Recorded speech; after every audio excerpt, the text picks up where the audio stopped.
उन्हाळ्याच्या सुट्टीसाठी गावाला जायची तयारी सुरू आहे, तर विचार केला जेवणाला मस्त शॉर्टकट म्हणून फोडणीचा भात करूयात. त्यासाठी भात मी आधी शिजवून ठेवला होता. पण फ्रीजमध्ये कांद्याची पात आणि इतर काही भाज्या शिल्लक दिसल्या, तर विचार केला मस्तपैकी चायनीज फ्राईड राईस करूयात. तर त्यासाठी तेल हाय फ्लेमवरती गरम करायला ठेवायचं. त्याच्यामध्ये कांदा आणि कांद्याची पात घालायचं, दोन्ही छान परतून घ्यायचं.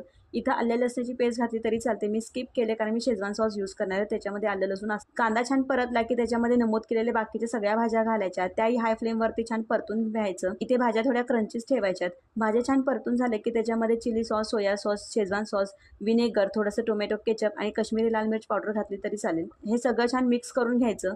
मग याच्यामध्ये शिजवलेला भात घालायचा, चवीनुसार मीठ घालायचं आणि सगळं छान मिक्स करून घ्यायचं. इथे मी बासमती तांदूळ वापरला, जेणेकरून भात मस्त असा मोकळा होतो. बघितला किती छान आणि सोप्या पद्धतीनं घरी असं मस्तपैकी चायनीज राईस तयार केलेला आहे. तुम्हाला तर आवडलाच असेल आणि आवडला असेल तर चॅनलला नक्की सबस्क्राईब करा, लाईक, शेअर, कमेंट करायला विसरू नका. थँक्यू.